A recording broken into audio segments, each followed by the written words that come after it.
नाज़रीन, अवामी न्यूज़ में ख़बरनि जो सिलसिलो जारी है। इन वक्त असीं तव्हांखे खिपरो खां ख़बर ॾींदा हलूं त खिपरो में स्टेट लाइफ इंश्योरेंस कॉर्पोरेशन खिपरो जे मुलाज़िम पारां state life insurance corporation Pakistan पारां सेल्स ऑफिसर जो उहिदो ख़त्म करण ख़िलाफ़ अॼु खिपरो ऐं पेरूमल में मुलाज़िम एहतजा तौर insurance state life committee member Abdullah Hingorjo, sales manager Perumal Khamisomal, Swarupo Chand, Nicholas John Jalal, उधमदास ऐं ॿियनि मुलाज़िम कमु छॾे हड़ताल करे छॾी आहे। स्टेट लाइफ इंश्योरेंस कॉर्पोरेशन जे इंतज़ामिया ख़िलाफ़ मुज़ाहिरो करे नारेबाज़ी करे सेल्स ऑफिसर जे उहिदे खे ख़त्म करण वारो फ़ैसिलो रद्द करे छॾियो। हिननि चयो आहे त सेल्स ऑफिसर जो उहिदो बहाल थियण ताईं एहतजाज जारी रहंदो।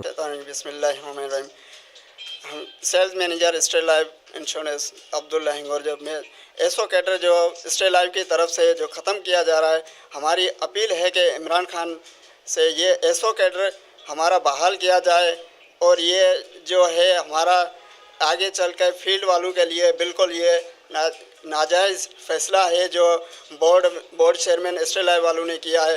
ये इस पर हम बाइकाट करते हैं और ये नामंजूर है हमें या नामंजूर है। ये यो बहाल कयो वञे बराए महिरबानी करे असां वज़ीर आज़म ऐं चीफ जस्टिस ऑफ पाकिस्तान खे अपील था कयूं त हीअ असांजी हिकिड़े क़िस्म जी फील्ड वर्क जी रीढ़ जी हड्डी आहे, इन खे बहाल कयो वञे ऐं इन में हिकु क़िस्म जो बेरोज़गारी वधंदी, माशी क़तल थींदो ऐं माण्हुनि जो जेके बि नया यंग छोकिरा जेके अपॉइंटमेंट थियल आहिनि एसओ जे हिन उहिदे ते उहे ज़ाया थी वेंदा हलिया ऐं बेरोज़गारी जो वधि में वधि इन में जेको चवंदा आहिनि त उहो नुक़सानु थींदो ऐं बराए महिरबानी करे इन खे बहाल कयो वञे। कैडेट ख़त्म कयो आहे, इहो असांखे कंहिं बि सूरत में असांखे इहो क़बूल कोन्हे ऐं असीं जेको एहतिजाज जो दाइरो अञा बि वधाईंदासीं। हाल पाकिस्तान में हींअर हले पियो ऐं इन खां बि मथे जेको जेसि ताईं असांजो इहो बहाल न थींदो एसो तेसि ताईं असीं कमु कोन कंदासीं। साईं हिते तक़रीबन 150 खां मथे मुलाज़िम आहिनि खिपरो सिटी खिपरो एरिया में। वधीक ख़बरनि ऐं तफ़सील लाइ विज़िट कयो अवामी news Facebook page, YouTube page ऐं अवामी न्यूज़ वेबसाइट।